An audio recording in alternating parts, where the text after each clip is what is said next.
എന്നൊരാഗ്രഹം.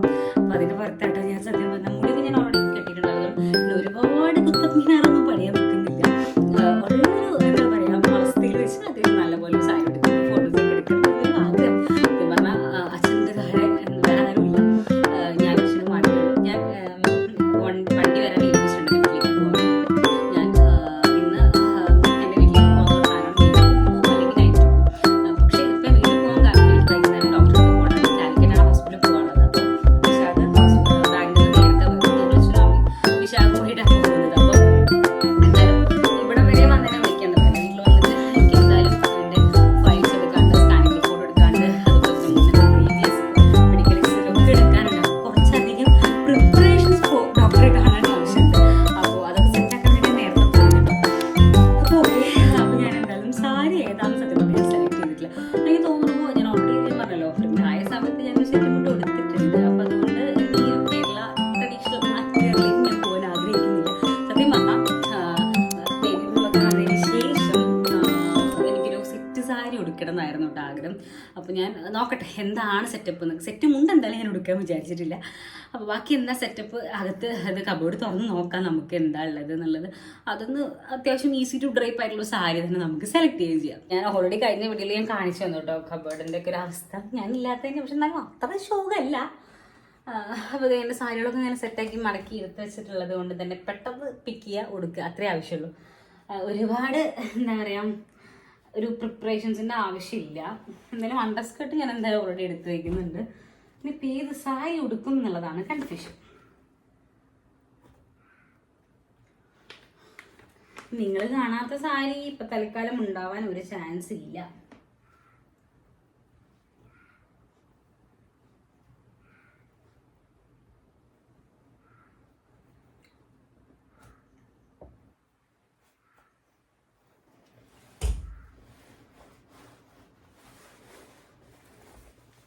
Okay, ഞാൻ ഈ ഒരു സാരി എടുത്തിട്ടുണ്ട് കേട്ടോ. അത് ഞാൻ ഉടുക്കാത്ത സാരിയാണ്. സത്യം പറഞ്ഞാൽ ഇതെനിക്ക് ഭയങ്കര ഇഷ്ടമായിട്ട് എൻ്റെ കല്യാണത്തിൻ്റെ സമയത്ത് എടുത്ത സാരിയാണ്. നല്ല ഭംഗിയുള്ളൊരു കോമ്പിനേഷനാണ്. ഒരു എന്താ പറയുക ഒരു ഗ്രേ ആൻഡ് ബ്ലൂ, ഒരു റോയൽ ബ്ലൂ ആണോ വെച്ചാൽ റോയൽ ബ്ലൂ അല്ല, നല്ല ഡാർക്ക് നേവി ബ്ലൂ ആണോ വെച്ചാൽ നേവി ബ്ലൂ അല്ല, അങ്ങനത്തെ ഒരു ഷെയ്ഡ്. പക്ഷേ ഇതിനകത്ത് വരുന്ന ഒരു ബോഡിയുടെ ഷെയ്ഡ് ഉണ്ടല്ലോ, അത് ഭയങ്കര ഒരു ഡ്യുവൽ ടോണാണ്. കണ്ടോ, ഒരു ഇതിനകത്ത് ഒരു ഒലീവ് ഗ്രീനിന് ഒരു ഷെയ്ഡും കൂടി വരുന്നുണ്ട്. അതുകൊണ്ട് കാണാൻ നല്ല ഭംഗിയായിരിക്കും കൊടുത്താൽ എന്ന് ഞാൻ വിചാരിക്കുന്നു. ഞാൻ പറഞ്ഞില്ല, ഞാൻ ഒരുപാട് എന്താ പറയുക സെറ്റപ്പിലൊന്നും ഉടുക്കാൻ വിചാരിക്കുന്നില്ല. ഒരു സാരി ഒന്നും എടുക്കണം എൻ്റെ ഒരു ആഗ്രഹത്തിന്. കുറച്ച് ദിവസമായി സാരി എടുക്കണം എന്ന് വിചാരിച്ചിട്ട്. അപ്പോൾ ബ്ലൗസൊക്കെ ഞാൻ സത്യം പറയാം കണ്ടോ അന്ന് തന്നെ കല്യാണത്തിൻ്റെ സമയത്ത് തന്നെ ഞാൻ സ്റ്റിച്ച് ചെയ്ത് വെച്ചതാണ്, ഇട്ടിട്ടില്ല. അപ്പം അതുകൊണ്ട് ഞാൻ ഇതൊന്ന് എടുത്ത് നോക്കട്ടെ. പിന്നെ കുറേ സാരീസ് ഇനിയും സ്റ്റിച്ച് ചെയ്യാനും ഓൾട്ടർ ചെയ്യാനും ഒക്കെ ഇരിക്കുന്നുണ്ട്. ഓൾട്ടർ മീൻസ് നമ്മൾ ബ്ലൗസ് പീസ് വേണ്ടാത്ത ബ്ലൗസ് പീസ് കട്ട് ചെയ്ത് നോക്കുക, അങ്ങനത്തെ പരിപാടികൾ കണ്ടല്ലോ അത്. അപ്പോൾ ഇതൊന്ന് ഞാൻ എന്തെങ്കിലും ഉടുക്കട്ടെ കേട്ടോ. അപ്പോൾ ഞാൻ ഉടുക്കുന്ന വീഡിയോ ഒന്നും ഞാൻ കാണിക്കില്ല, കാരണം സാരി ട്രിപ്പിങ്ങിൻ്റെ വീഡിയോ ഒന്നും എടുക്കാൻ പറ്റിയ കണ്ടീഷനല്ല ഇപ്പോൾ. അപ്പോൾ ഞാൻ എന്തായാലും ഉടുത്തിട്ട് കാണിച്ചു തരാം. ഞാൻ പറഞ്ഞില്ലേ ഈ സാരി ഞാൻ ഒട്ടും ഉടുത്തിട്ടില്ല എന്ന്. അപ്പോൾ അതേ കണ്ടോ, നെക്സ്റ്റ് ആഡി സെയിൽ, എൻ്റെ കല്യാണം കഴിഞ്ഞിട്ടുള്ള നെക്സ്റ്റ് ആഡി സെയിൽ, ആഡി സെയിലിന് 10% ഓഫറിൽ എടുത്തൊരു സാരിയാണിത്. ഇതിൻ്റെ മേലെ റേറ്റ് കണ്ടോ 1825 രൂപ. എനിക്കതൊന്ന് 150 രൂപയും കൂടി കുറയുമായിരിക്കും ഇതൊന്ന്. അപ്പോൾ ഇതാണ് ഞാൻ ഈ സാരി ഉടുത്തിട്ടില്ല സത്യം പറഞ്ഞാൽ. അതിൻ്റെ ടാഗ് പോലെ ഇതേ ഞാൻ ഇപ്പോഴാണ് എടുത്തിടുന്നത്. ഞാൻ എൻ്റെ ആഗ്രഹം പൂർത്തീകരിച്ചിരിക്കുന്നത്. അപ്പോൾ ഞാനങ്ങനെ എന്താ പറയുക പ്ലീറ്റ് എടുത്ത് സെറ്റപ്പ് ആക്കിയിട്ടൊന്നും അല്ല കേട്ടോ എടുത്തിട്ടുള്ളത്. നോർമലി എനിക്കിഷ്ടമുള്ള പോലെ ഞാൻ 1 പ്ലീറ്റാണ് മിക്കവാറും പ്രിഫർ ചെയ്യാറ്. അങ്ങനെ ഞാൻ എടുത്തിട്ടുണ്ട്. അയൺ പ്ലീറ്റൊക്കെ എടുത്ത് ഒന്നും കൂടി സെറ്റപ്പ് ആക്കി കൊടുത്ത് നല്ല ഭംഗി ഉണ്ടാവുന്ന ഒരു കളർ ഷെയ്ഡ് ഓഫ് സാരിയാണ്. സാരി നിങ്ങൾക്ക് ഇഷ്ടപ്പെട്ടെന്ന് എന്തായാലും കമൻറ്റ് ചെയ്യണേ. നല്ല ഭംഗിയില്ലേ കാണാൻ. നോക്കി, ഒരു കോപ്പർ ജരി പല്ലൊക്കെ വന്നിട്ട്, അതുപോലെ തന്നെ ബോർഡറും കോപ്പർ ജരിയിലാണ് വന്നിട്ടുള്ളത്. അതിലേക്ക് ഒരു ഗ്രേഷ് ബ്ലൂ, അതാണ് അതിൻ്റെ എനിക്കൊരു ഗ്രേഷ് ബ്ലൂ വരുന്ന ഒലീവ് ഗ്രീൻ ആൻഡ് ബ്ലൂ കോമ്പിനേഷനിലാണ് തോന്നുന്നത്. കാരണം ചില സൈഡിൽ നിന്ന് നോക്കുമ്പോൾ ഒരു ഒലീവ് ഗ്രീൻ്റെ ഒരു ടച്ചിങ് വരുന്നുണ്ട്. പക്ഷെ നല്ല രസമല്ലേ കാണാൻ. എനിക്ക് ഭയങ്കര ഇഷ്ടമായിട്ട് സത്യം ഈ സാരി ഇതുവരെ എടുത്തിട്ടുള്ള ഒരു ഒക്കേഷൻ. ബുദ്ധിമുട്ടുകളും മറ്റു കാര്യങ്ങളൊക്കെ ആയതുകൊണ്ട് അങ്ങനെ ഒരുപാട് സാരി കൊടുത്തിട്ടൊന്നും എനിക്ക് അങ്ങനെ എക്സ്പ്ലോർ ചെയ്യാൻ പറ്റിയിട്ടില്ല. പക്ഷെ എനിക്ക് ഭയങ്കര ഇഷ്ടപ്പെട്ടു. നല്ല രസമല്ലേ കാണാൻ സാരിയുടെ ഒരു കളർ കോമ്പിനേഷൻ. നമുക്കങ്ങനെ എപ്പോഴും കിട്ടുന്നൊരു കൈൻഡ് ഓഫ് ഷെയ്ഡും അല്ല. ഞാൻ സത്യം പറഞ്ഞാൽ കണ്ണാടി നോക്കിയിട്ടാണ് ഞാൻ വർത്തമാനം പറയും. നല്ല ഭംഗി, ഭയങ്കര ഇഷ്ടപ്പെട്ടു. പിന്നെ എനിക്ക് കല്യാണത്തിന് മുന്നേ അടുപ്പിച്ച ബ്ലൗസാണ്. അതിൽ ഭയങ്കര ഓൾട്രേഷൻ്റെ ഒന്നും ആവശ്യം വരുന്നില്ല. കൈയൊക്കെ ലൂസായിട്ട് ഞാൻ പറഞ്ഞു, കുറച്ച് മെലിഞ്ഞു. പിന്നെ അതുപോലെ ഇവിടെയും കണ്ടോ, അതായത് ബ്ലൗസിൻ്റെ ഈ സൈഡിലും കുറച്ച് ചെറുതായിട്ട് ഒരു ചെറിയൊരു ലൂസ് ഉണ്ട്. അല്ലാതെ വേറെ ഒരു ബുദ്ധിമുട്ടുമില്ല. പക്ഷെ എനിക്ക് ഭയങ്കരമായിട്ട് ഇഷ്ടപ്പെട്ടു. കണ്ടോ, ഇപ്പോൾ കുറച്ചൊക്കെ ഇങ്ങനെ വയറ് കാണുമ്പോഴൊക്കെ കുറച്ചൊക്കെ ഒരു വയറുള്ള പോലെ തോന്നുന്നുണ്ട്. ഞാൻ ഭയങ്കര ഹാപ്പി ആയിട്ട് ആട്ടോ ഈ വീഡിയോയുടെ ഈ ഫൈനൽ ലുക്ക് എടുക്കുന്നത്. കാരണം എനിക്ക് ഭയങ്കര ഇഷ്ടമായി. പിന്നെ ഇത് നിങ്ങൾ നോക്കാനുണ്ട്, ഞാൻ കുറ്റിയിട്ടിട്ടില്ല, അതുകൊണ്ടാണ്. കുറ്റിയിട്ട നമ്മൾ ക്യാമറ ഒന്നും കൂടി ഇങ്ങനെ ശരിച്ച് വെച്ചാൽ അത് കാണില്ല. കണ്ടോ? അപ്പോൾ ഞാൻ എൻ്റെ ബേബി ബമ്പിൽ എനിക്ക് ഇഷ്ടപ്പെട്ട ഒരു സാരി, അതും ഫസ്റ്റ് ടൈം എടുക്കുന്ന സാരിയാണ്. അതും ഭയങ്കര ഒരു എന്താ പറയുക, ഭയങ്കര ഒരു സന്തോഷം. കാരണം കുറേ മുന്നേ എടുത്തൊരു സാരിയിൽ ഞാൻ എൻ്റെ ബേബി ബമ്പിൻ്റെ ഒരു വീഡിയോ എടുക്കുമ്പോൾ അത്ര ഒരു എന്താ പറയുക എക്സൈറ്റ്മെൻ്റ് ഇല്ല. ഇത് പുതിയൊരു സാരിയിൽ ഞാനത് എടുക്കുമ്പോൾ എനിക്ക് ഭയങ്കര സന്തോഷം. അപ്പോൾ എനിക്ക് സാരി ഭയങ്കര ഇഷ്ടപ്പെട്ടു. എനിക്ക് ചേരില്ല എന്ന് കരുതി ഇങ്ങനെ മാറ്റി വെച്ചതായിരുന്നു ഈ സാരിയുടെ ഉടുപ്പ്. അപ്പോൾ എന്തായാലും ഞാൻ ഈ സാരി ഉടുത്ത് എനിക്ക് ഭയങ്കര ഇഷ്ടപ്പെട്ടു. പിന്നെ ഞാൻ മേക്കപ്പ് ഒന്നും ചെയ്തില്ല കേട്ടോ. ഞാൻ കണ്ണെഴുതണം എന്ന് വിചാരിച്ചായിരുന്നു. പിന്നെ കുറേ ദിവസങ്ങളായി, എനിക്ക് തോന്നുന്നു ഓൾമോസ്റ്റ് ഒരു 2 മാസം ആവാറായി കണ്ണെഴുതിയിട്ട്. അപ്പോൾ അതുകൊണ്ട് തന്നെ അല്ല, ഞാൻ മുന്നത്തെ ഏതൊരു വീട്ടിൽ കണ്ണെഴുതിയിട്ടുണ്ടല്ലേ, അങ്ങനെ ആ കണ്ണെഴുതിയത് തന്നെ 2 മാസം 1.5 മാസത്തോളം ആയിരുന്നു കണ്ണെഴുതിയത്. ഈ ഒരു കഴിഞ്ഞ ആഴ്ചത്തെ വീഡിയോയിലാണ് തോന്നുന്നു. പക്ഷെ അത് എഴുതി കഴിഞ്ഞ ശേഷം എനിക്ക് ഭയങ്കരമായിട്ട് കണ്ണിങ്ങനെ ഭയങ്കര ഇച്ചിങ്ങാണ്, ഞാൻ ചൊറിച്ചിട്ടുണ്ടായിരുന്നു. അപ്പോൾ അതുകൊണ്ട് ഈ സമയം ഇത്തവണ ഞാൻ മനഃപൂർവ്വം ഒഴിവാക്കിയതാണ്. റിസ്ക് എടുക്കണ്ടല്ലോ എന്ന് കരുതിയിട്ട് ഞാൻ എന്താ പറയുക ആഗ്രഹിച്ചു കൊടുത്തതാട്ടോ അന്നത്തെ സാരി. അങ്ങനെ നമ്മൾ ആഗ്രഹിച്ചു കൊടുക്കുന്നതിൻ്റെ സമയത്ത് അത് ഒരു ഫ്രീഡം ഓഫ് ചോയ്സ് ആണല്ലോ, നമുക്കത് ഇഷ്ടമുള്ളത് ചെയ്യാനുള്ള സ്വാതന്ത്ര്യമാണല്ലോ. അപ്പോൾ എനിക്ക് തോന്നുന്നു നമ്മുടെയൊക്കെ ഒരു മുന്നത്തെ ജനറേഷൻ, അതായത് നമ്മുടെയൊക്കെ അമ്മമാരുടെ ഒരു ജനറേഷനിൽ എനിക്ക് തോന്നുന്നു അവരൊക്കെ മിക്കവാറും ഞാൻ മെറ്റേണിറ്റി നൈറ്റീസ് ഇടാറുണ്ട്, ഭയങ്കര ലൂസുള്ള ടീഷർട്ട്സ് ഇടാറുണ്ട്. എനിക്ക് അതാണ് കംഫർട്ടബിൾ.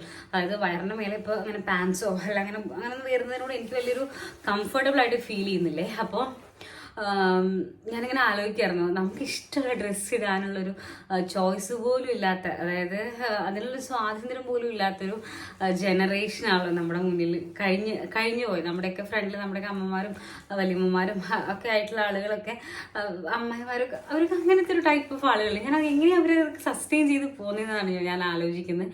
കാരണം എനിക്കിപ്പോൾ സാരി എടുക്കാൻ തോന്നിയോണ്ട് ഞാനത് എടുത്തു. പക്ഷേ എനിക്ക് തോന്നുന്നു അവരുടെയൊക്കെ ഒരു ജനറേഷൻ ഇതാണ് മസ്റ്റായിട്ടുള്ളൊരു കാര്യം. അതായത് വേറൊരു ഓപ്ഷൻ ഇല്ല. ഈവൻ എനിക്ക് തോന്നുന്നു ചുരിദാറൊക്കെ ഇടുന്നത് തന്നെ വളരെ റയറായിട്ടായിരിക്കും. ഇപ്പോൾ ഇവിടെ വന്നതിന് ശേഷം ഞാൻ പറഞ്ഞിട്ടാണ് ഇവിടെ വിശാഖിൻ്റെ അമ്മ ചുരിദാർ ഇടാൻ തുടങ്ങിയത്. അമ്മ ചുരിദാർ ഇടാൻ അയ്യോ അത് വേണ്ട, എന്താ പറയുക, ആൾക്കാരൊക്കെ എന്താ പറയുക, അങ്ങനത്തെ ഒരു കൈൻഡ് ഓഫ് തോട്ടാണ് അമ്മയ്ക്ക്. ഒന്നും ഉണ്ടായിട്ടില്ല, അമ്മ ശീലിച്ചു വന്നാണ്. എൻ്റെ അമ്മ തീരെ ഇടില്ല, നമ്മ ഫുൾ സാരിയുടെ ആളാണ്. പിന്നെ പറഞ്ഞ് ഇപ്പം ഈ അടുത്താണ് അമ്മ മാക്സി ആക്കിയത്. അമ്മ വീട്ടിൽ പോലും സാരി എടുത്തിരുന്ന ഒരാളാണ്. അപ്പോൾ ഞാനിങ്ങനെ ആലോചിക്കുക, ഈ പ്രഗ്നൻസി ടൈമിലൊക്കെ സത്യം പറഞ്ഞാൽ നമ്മൾ ഈ അതായത് നൈറ്റ് ഇടുന്ന സമയത്ത് ഞാൻ അടിയിൽ അണ്ടർ സ്കേർട്ട് ഇടില്ല. കാരണം എനിക്ക് വയറിന് അങ്ങനെ കെട്ടാൻ പറ്റുന്നില്ല, എനിക്ക് ഓൾറെഡി പെയിൻ്റെ ആളാണ്. അപ്പം ഞാനിങ്ങനെ ആലോചിക്കുന്നത്, എനിക്കത് നോ എന്ന് പറയാനുള്ളൊരു ചോയ്സ് ഉണ്ട്. ഇവർ പാവം ഈ രാവിലെ സാരി കൊടുത്ത് ചിലപ്പോൾ ഈ പറഞ്ഞ പോലെ നമ്മളെപ്പോലെ റെസ്റ്റൊക്കെ, പണ്ടത്തെ ആളുകളൊക്കെ ഇങ്ങനെ കണ്ടിന്യൂസ് ആയിട്ട് മെഡിക്കൽ കൺസൾട്ടേഷനും അതുപോലെ തന്നെ സ്കാനിങ് അങ്ങനെയൊന്നും എടുക്കുന്ന ആളുകളല്ലല്ലോ. ഉണ്ടെങ്കിൽ പോലും എനിക്ക് തോന്നുന്നുണ്ട് അമ്മ ആകെ 2 സ്കാനിങ് ആണ് അമ്മ 10 മാസത്തിലില്ല, അത് 9.5 മാസത്തിലല്ല അമ്മ ചെയ്തിട്ടില്ല. എന്നെ പ്രഗ്നൻ്റ് ആയിരിക്കുന്ന സമയത്ത് ഇവിടെ അമ്മ ആകെ ഒരു സ്കാനിങ് അമ്മ എന്താ പറയുക ഓരോരുത്തരും പ്രഗ്നൻ്റ് ആയിരിക്കുമ്പോൾ ചെയ്തിട്ടുള്ളൂ എന്നാണ് അമ്മ പറഞ്ഞു കേൾക്കാറ്. അപ്പോൾ എനിക്കിപ്പോൾ 5 മാസത്തിൽ ഞാൻ ഏകദേശം 7 സ്കാനിങ് ചെയ്തു. എനിക്ക് കുറച്ച് കോംപ്ലിക്കേഷൻസ് ഉള്ളതുകൊണ്ടാണ് അങ്ങനെ ചെയ്യേണ്ടി വന്നത്. അപ്പം ഇങ്ങനെയൊക്കെ ബുദ്ധിമുട്ടുള്ള സമയത്ത് എനിക്ക് കംഫർട്ടബിൾ ആയിട്ടുള്ള ഡ്രസ്സ് ഇട്ടേ പറ്റൂ. ഇതൊന്നും ഇല്ലാതെ ഒരു കറക്റ്റ് മെഡിക്കൽ പ്രോപ്പർ ആയിട്ടുള്ള മെഡിക്കലായിട്ടുള്ള ട്രീറ്റ്മെൻറ്റോ അല്ലെങ്കിൽ സൗകര്യങ്ങളൊന്നും ഇല്ലാത്ത കാലത്ത് അവർ ഈ പറഞ്ഞ സാരി അണ്ടർ സ്കേർട്ട് ഇടണം, അതിൻ്റെ മേലെ ആദ്യം അണ്ടർവെയർ ഇടണം, പിന്നെ അണ്ടർ സ്കേർട്ട് ഇടണം, പിന്നെ അതിൻ്റെ മേലെ സാരി ഉടുക്കണം. അപ്പോൾ ഇതൊക്കെ ഇങ്ങനെ കെട്ടിച്ചുറ്റി നിൽക്കുന്ന സമയത്തുള്ളൊരു അവരുടെ ഒരു ബുദ്ധിമുട്ട് എത്ര സഹിച്ചിട്ടുണ്ടാവും കേട്ടോ. ഞാൻ സത്യം പറഞ്ഞ ഈ സാരി എടുത്തപ്പോൾ ആലോചിച്ചു. എനിക്ക് സാരി ഇപ്പോഴും കംഫർട്ടബിൾ ആണ്, ഒരു പ്രശ്നമില്ല. പിന്നെ ഈ ഒരു സാരി ഭയങ്കര ചക്കിയായിട്ടുള്ള ഒരു സാരി ആയ കാരണം കുറച്ച് ചൂടുണ്ട്, അത്രമാത്രം പ്രശ്നമുള്ളൂ, വേറെ ബുദ്ധിമുട്ടുകളൊന്നുമില്ല. അപ്പോൾ ഞാനിങ്ങനെ ആലോചിക്കും, ഇതിങ്ങനെ ഉടുക്കുമ്പോൾ എനിക്ക് മൈൻഡ് വന്നൊരു തോട്ടായിരുന്നേ, മേ ബി ഞാനൊരു എന്താ പറയുക മോം ടു ബി പ്രോസസ്സിലൂടെ കടന്നു പോകുന്നത് കൊണ്ടായിരിക്കും ഞാൻ ഇന്നേ വരെ ഇങ്ങനെ ഒന്നും ചിന്തിച്ചിട്ട് പോലും ഇല്ല. എനിക്കറിയില്ല എന്തുകൊണ്ടാണ് അങ്ങനെ തോട്ട് അങ്ങനെ പോയത് എന്നുള്ളത്. ഇത് ഞാൻ ഇങ്ങനെ പെട്ടെന്ന് ഇതിങ്ങനെ ആലോചിച്ച് കഴിഞ്ഞപ്പോഴാണ് എനിക്ക് മനസ്സിലിങ്ങനെ വന്ന് ഇത് ഫ്രീഡം ഓഫ് ചോയ്സ് അല്ലേ എന്നുള്ളത്. ശരിയാണ്, ഇത് എൻ്റെ ചോയ്സാണ് എനിക്ക് എന്തിടണം എന്നുള്ളത്. ഇപ്പം ഞാൻ പറയാലോ, അണ്ടർവെയർ ഇടുന്ന സമയത്തിന് എനിക്ക് ഭയങ്കര ബുദ്ധിമുട്ടാണ്. ചില സമയത്ത് എനിക്ക് ഭയങ്കര പെയിനാണ്. ഞാൻ മുന്നത്തെ വീട്ടിൽ പറഞ്ഞിട്ടുള്ളത് ലേബർ പെയിൻ ഒരു തവണ വന്ന കാരണം എനിക്ക് ചിലപ്പോൾ ഇങ്ങനെ പേടിച്ചിട്ടുള്ള പെയിൻ ആയിരിക്കാം, അതും പറയാൻ പറ്റില്ല. അതുകൊണ്ട് ഡോക്ടർ ഇങ്ങനെ ടൈറ്റുള്ള ഡ്രസ്സുകളൊന്നും ഇടരുതെന്ന് പ്രത്യേകം പറഞ്ഞ കാരണം. പക്ഷെ എനിക്ക് അണ്ടർവെയർ ഇടാതെ പറ്റൂല. അത് എൻ്റെ ഒരു ബുദ്ധിമുട്ട്, എൻ്റെ ശീലത്തിൻ്റെ പ്രശ്നമായിരിക്കും ചിലപ്പോൾ. പക്ഷേ അണ്ടർസ്കേർട്ട് ഇടില്ല. ഞാൻ വയറുമ്പോൾ കെട്ടി അണ്ടർസ്കേർട്ട് ഇടാൻ ഭയങ്കര ബുദ്ധിമുട്ടാണ്. അപ്പം ഞാൻ സാധാരണ നോർമലി ഇന്നറായിട്ട് ബ്രീസിയറും അണ്ടർവെയറും പിന്നെ അതുപോലെ തന്നെ അതിൻ്റെ മേലെ മാക്സി ഇങ്ങനെയാണ് ഞാൻ യൂസ് ചെയ്യുക വീട്ടിൽ നിൽക്കുന്നത്. ഇപ്പം എൻ്റെ വീഡിയോസ് കാണുന്നവർക്ക് അറിയാം, ഞാൻ എല്ലാ മിക്കവാറും വീഡിയോസിലൊക്കെ ഞാൻ മാക്സിയിലാണ് വന്നിരിക്കാറ്. അതുപോലെ തന്നെ ഷോർട്സിൽ ഞാൻ ഓൾറെഡി പറയുകയും ചെയ്തു, ഒരിക്കലും മാക്സി ഇടണമെന്ന് വിചാരിക്കാത്ത ഒരാളാണ് ഞാൻ. പക്ഷേ എന്നിട്ടും എനിക്ക് മാക്സി ഇടേണ്ട അവസ്ഥ വന്നു. പക്ഷേ എനിക്ക് അങ്ങനെ ഒരു അവസ്ഥ വന്നപ്പോൾ എനിക്കത് ചെയ്യാനുള്ള ഒരു ഫ്രീഡം അവിടെയുണ്ട്. അല്ലെങ്കിൽ ചെയ്യാൻ എനിക്ക് ആരെന്ത് ചിന്തിക്കുമെന്ന് ചിന്തിക്കേണ്ട ആവശ്യം പോലും എനിക്ക് വന്നിട്ടില്ല. ഒരു സെക്കൻഡറി തോട്ടിൻ്റെ ആവശ്യം അവിടെ വന്നിട്ടില്ല. മാക്സി വേണം തോന്നി പോയി ഡോക്ടറെ അടുത്ത് പോകുന്ന സമയത്ത് തിരിച്ചു വരുന്ന സമയത്ത് മാക്സി എടുക്കാൻ കടയിൽ കയറുന്നു, മാക്സി എടുത്ത് പോരുന്നു.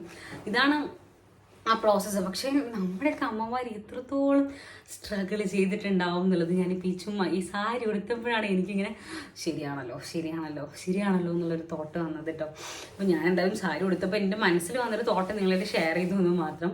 അതിപ്പോൾ നമ്മുടെ ഒരു അമ്മമാരുടെയൊക്കെ ഒരു ജനറേഷൻ, നമ്മുടെയൊക്കെ അമ്മമ്മമാരുടെയൊക്കെ ജനറേഷൻ എന്താവും എന്നുള്ളതാണ് ഞാനിങ്ങനെ ആലോചിച്ചത്.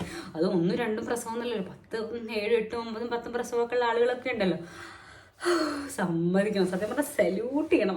അത്രയും എന്താ പറയുക, ഞാനിപ്പോൾ തന്നെ വിശാൻ പറയും എനിക്കൊന്നും മതി, എനിക്കിനി വേണ്ടേ എന്നൊക്കെ ഞാൻ അങ്ങനെ പറയട്ടോ. അപ്പോൾ ഞാൻ എങ്ങനെയാണ് ഇവരത് സഫർ ചെയ്ത് വന്നിട്ടുള്ളത് എന്നുള്ളതാണ് ഞാൻ, അല്ലെങ്കിൽ ഈ പ്രോസസ്സിന് എങ്ങനെ അവർ ഓവർകം ചെയ്തിരുന്നു എന്നുള്ളതാട്ടോ ഞാൻ സത്യം പറഞ്ഞാൽ ആലോചിക്കുന്നത്. ഇപ്പോഴത്തെ പോലത്തെ ഒരു സൗകര്യങ്ങളും ഇല്ലല്ലോ. അതായത് ഇൻഡക്ഷൻ കുക്കറില്ല, ഈസി ടു നല്ല കുക്കായിട്ടുള്ള ഗ്യാസ് സ്റ്റൗ ഇല്ല, AC ഇല്ല, ഫാനില്ല. ഈ ഒരു സമയത്താണല്ലോ എൻ്റെ അമ്മയൊക്കെ പറയണേക്കാം, അമ്മ പ്രഗ്നൻ്റ് ആയിരിക്കുന്ന സമയത്ത് നടന്നു പോയി ഇവിടുന്ന് ഒരു 1-2 കിലോമീറ്റർ നടന്നു പോയിട്ടുണ്ട് ഓട്ടോറിക്ഷ വിളിക്കാൻ. ഇപ്പൊക്കെ എനിക്കൊരു ബുദ്ധിമുട്ട് വരുമ്പോൾ ഒരൊറ്റ കോളില് ഇവിടെ വിശാഖ് മിക്കവാറും എനിക്ക് ഈ ഒറ്റ കോള് വരുന്നു, വിശാഖ് കാറെടുത്ത് വരുന്നു. എന്നുവെച്ചാൽ സ്വിച്ച് ഇട്ട പോലെ കാര്യങ്ങൾ നടക്കുന്നൊരു വേൾഡിൽ ആണ് നമ്മളൊക്കെ ജീവിക്കുന്നത്. ആ സമയത്ത് നമ്മുടെ മുന്നത്തെ ജനറേഷനൊക്കെ എത്ര സാക്രിഫൈസ് ചെയ്തിട്ടുണ്ടാവും എന്ന് ആലോചിച്ച് പോകുന്നു ഞാൻ. സത്യം പറഞ്ഞാൽ വെറും ഒരു സഹായം എടുത്തപ്പോൾ എനിക്ക് വന്ന തോട്ടാണത്.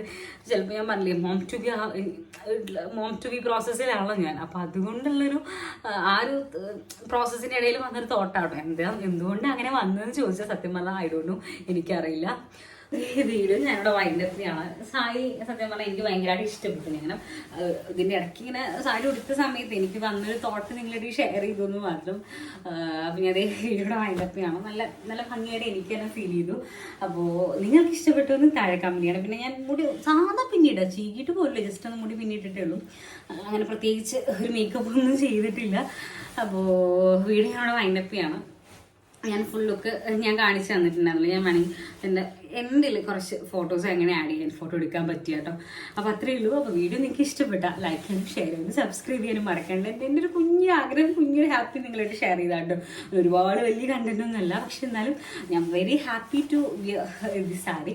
ബിക്കോസ് എനിക്ക് ഭയങ്കര ഇഷ്ടം. എനിക്ക് ചേരില്ല എന്ന് വിചാരിച്ച് മാറ്റി വെച്ചൊരു സാരി ചുറ്റി നോക്കിയപ്പോൾ നല്ല ഭംഗിയായിട്ട് എനിക്ക് ഫീൽ ചെയ്തു. അപ്പോൾ എനിക്ക് ഭംഗിയുണ്ടോയെന്നും കൂടി നിങ്ങൾ താഴെ കമൻറ്റ് ചെയ്യണേ. അപ്പോൾ ഇതേ വീഡിയോ ഞാനിവിടെ വൈൻഡപ്പ് ചെയ്യാണ്. അപ്പോൾ വീഡിയോ നിങ്ങൾക്ക് ഇഷ്ടപ്പെട്ട ലൈക്ക് ചെയ്യാനും ഷെയർ ചെയ്യാനും സബ്സ്ക്രൈബ് ചെയ്യാനും മറക്കണ്ട. അപ്പോൾ നമുക്ക് നെക്സ്റ്റ് വീഡിയോയിൽ കാണാൻ വന്നിരിക്കും. ടാറ്റാ.